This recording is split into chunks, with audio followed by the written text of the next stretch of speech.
Hello and welcome back to another video. So essentially today we're just going to be going through a bunch of different questions for the Selective School Exam, and it'll basically be a little bit of a live lesson. So we'll be going through questions from all four subjects, so maths, reading, verbal and quantitative reasoning. So make sure you do stick around till the end to get all the strategies and the types of questions that you can expect on the exam.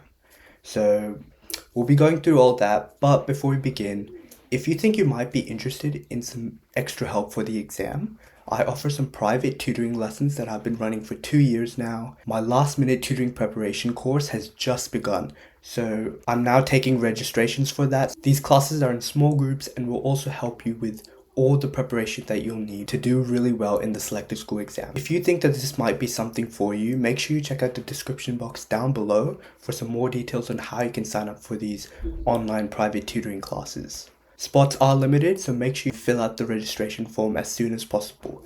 But anyways, make sure you subscribe down below and let's get back to the video. Started, and we will be going through some of the questions here. So the first thing that we're going to be doing is we're starting off with some maths questions. Alright, so question number 1. In a quadrilateral A, B, C, and D, angle A is twice the size of angle B. So angle C and D are both 90 degrees. So what is the value of angle A? So obviously, it's a quadrilateral, so we should draw it out. A quadrilateral means 4 sides. Now, the main thing that you need to know for this question is, in a quadrilateral, the angles add up to 360 degrees. So this is our key piece of information. Now, if we know that 2 of the angles are both 90 degrees, that means A and B both have to be 180, since that's the leftover amount of angles. So if both of these angles together have to add up to 180 degrees, that means that we can also say that A is twice the size of angle B. So A is 2B. So in our equation here, we can replace A with 2B. So 2B plus B is 180, correct? So in that case, we have 3B as 180, and therefore B would be equal to 60 degrees, because 180 divided by 3 is 60, obviously. So if B is 60 degrees, we need to find the value of angle A. Now angle A would be 2 times B. So 2 times 60 is 120 degrees. So moving on to the next question, let's clear this off. 2 trains leave different stations 240 kilometers apart at the same time, heading towards each other. So if we draw this one, we have a train, we have a distance of 240 kilometers. We have a train heading this way, and we have a train heading this way. So we have train A heading this way, traveling at 70 kilometers. And we have train B traveling this way at X kilometers. And they meet at exactly 2 hours. So if they meet at exactly 2 hours, train A travels at 70 kilometers an hour. So 70 times 2 is 140. So they will meet when the distance is 140. So that means if A had traveled 140 kilometers this way, X would have traveled 100 kilometers in this side, because 240 minus 140 is 100. So X would have therefore traveled 100 kilometers. And then if he traveled 100 kilometers in 2 hours, train B speed would therefore be 100 divided by 2, which is 50. And that means our value of X is 50. Pretty simple. Now our third one is a ratio question. So a bag contains red, blue, and green marbles in the ratio 3 to 5 to 7. So if there are 45 marbles in total, how many green marbles are in the bag? So think of this like parts. So if we have the ratio of 3 to 5 to 7, it's split up. Red has 3 parts, B blue is 5 parts and green has 7 parts, yeah? So if we add them all up, there's a total of 15 parts. So 15 parts associates to 45 marbles because there's 45 marbles in total. So therefore, one part would be 45 divided by 15, which gives us 3. So one bit of this ratio is equivalent to 3 marbles. So how many green marbles? Green marbles has a ratio of 7 parts. So 3 times 7 would therefore be 21. So that's an easier way to think about it. Now we're going to move on to some reading comprehension. So for this, you'll get like a small text and you just have to answer questions based on it. So if you read this text below, it's basically, we can immediately tell that it's about urban foxes, yeah? So if you have a quick read of it and then look at the first question, it's asked, what is the main idea of this passage? So in recent years, urban foxes have become a common sight in cities across the world. Once shy woodland creatures, have adapted to city life remarkably well. These foxes scavenge for food in bins, roam suburban streets, and have even been spotted lounging in backyards during daylight hours. While some city dwellers find them charming, others are concerned about the health risks and potential danger to pets. Wildlife experts argue that urban foxes are not inherently dangerous, and with the right precautions, coexistence is possible. So the main idea of this passage, if we look at all the options, we can clearly tell that C would be the most appropriate answer, because B can't be it because it doesn't say anything about them being extinct, and although it does talk about them being woodland creatures, that's not the main idea. So our keyword here is main. So we want to think about what the overall text is talking about, and it's C, which gives the best description. So question number 2, according to the passage, how have foxes adapted to city environments? So again, fairly simple. If you go back into the text and search for the right answer, you'll get D as the right answer. Scavenging food and becoming comfortable in backyards. So A and C aren't written explicitly, and B is, they actually do have human contact. It doesn't really say anything about it. So again, it can't be B, so it has to be D. What is the closest meaning of coexistence as used in the passage? So coexistence means two types of species living together. So mutual listening would be it. Although domestication could be an answer, that's not specifically what coexistence means, and mutual living is a better option. So some students might get it confused with domestication, but this is where you have to differentiate it and get your right answer. So now moving on to some verbal ability questions.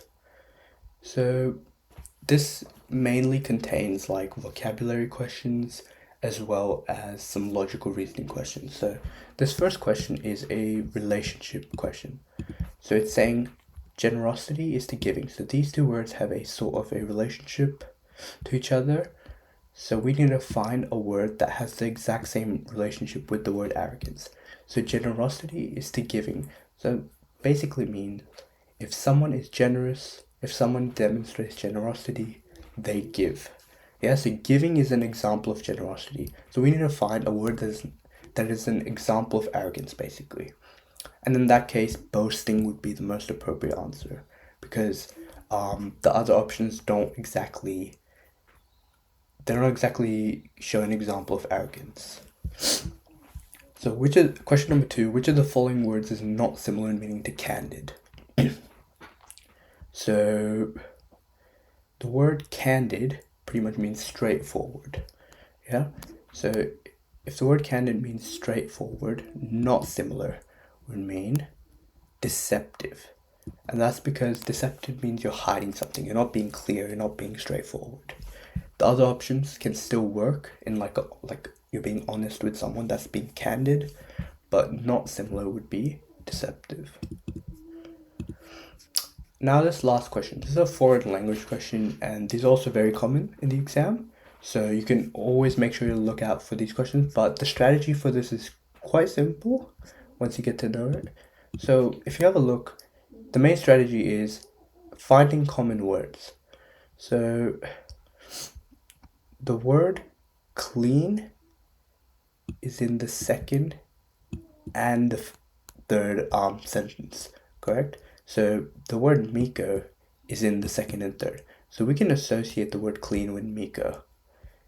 If you have a look at the other questions, if you have a look at the other words, sky looks nice.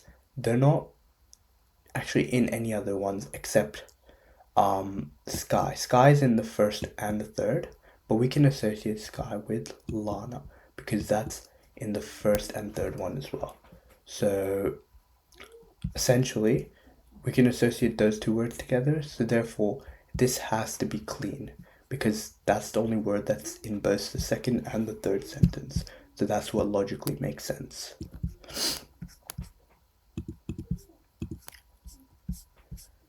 So now we're moving on to some quantitative ability questions. And essentially, let's have a look at these. These are a bit of a mix of math and reasoning. So you kind of have some numerically related reasoning questions. So these include worded problems and pattern questions. So you should just get used to those. So question number 1 is, a train travels from Melbourne to Sydney, a distance of 880 kilometers and at an average speed of 110 kilometers an hour. If the train makes 5 20-minute stops along the way, how long does the entire journey take? So if it's a distance of 880 kilometers, the average speed is 110 kilometers. So you need to know speed is distance over time, yeah? So if we rearrange this equation, time is distance over speed. So if we can replace our distance is 880 and our speed is 110. Yep. So that means our time is 8 hours, but we also make 5 20-minute stops along the way. That's an extra hour and 40 minutes. So 8 plus an hour and 40 is 9 hours and 40 minutes. Fairly simple. So question number 2. A shop sells notebooks in packs of 3, 5, and 7. If Mark wants to buy exactly 52 notebooks, what is the smallest number of packs he must purchase? So for this sort of thing, you need to start off with the biggest pack. So the biggest pack is 7, so we need to find the lowest multiple of 7 that falls underneath 52. That would therefore be 49. So 7 times 7 is 49. So how many notebooks are left to buy? That's 3 notebooks, so we can just buy a pack of 3. So we can just buy a pack of 3. So therefore we have 1 pack of 3 and 7 packs of 7. So the lowest number is 8. And our last question is, find the missing number in the sequence. So this is a pattern question, and these are also very, very common in the exam. And essentially, a pattern, for approaching these questions, you should look for 2 things. You should look for the difference between the numbers, or you should add them together and see if they have any relation with the future numbers. So first thing we'll do is check the difference between. What's the difference between 2 and 6? There's a difference of 4, correct? So what's the difference between 6 and 12? There's a difference of 6. What's the difference between 12 and 20? There's a difference of 8. Now, what's the difference between 20 and blank? So we need to find what blank is, right? But we already noticed that there's a pattern here. It's adding 2 each time, yeah? So 4 plus 2 is 6. 6 plus 2 is 8. So 8 plus 2 will be 10. So it will be 10, right? So that means the difference between 20 and the blank number should be 10. So 20 plus 10 would therefore make 30. Now if we follow this pattern, the next difference should be 12. So we can use this to verify if our answer is correct. So since it's 42, 30 and 42 do have a difference of 12. So 30 is the correct answer that makes it work. That's how we pretty much know. But yeah, essentially, these are some of the types of questions that you can essentially get in the exam. Although these are fairly simple, these are just meant to be examples of what types you can expect. And although the difficulty might be a little bit harder, it's always good to know that these types of questions will be on there and this is the sort of format that you can expect. Now, if you did find this helpful and think you might want some more help with these sort of things, lots of other practice questions and tests and much more difficult realistic exam questions, then make sure you do check out the description down below for some more details for the tutoring classes that we are starting very, very soon. So make sure you check that out and sign up as soon as possible. So again, if you did enjoy this video, make sure you subscribe down below as well. And that's it for today. I'll see you in the next one.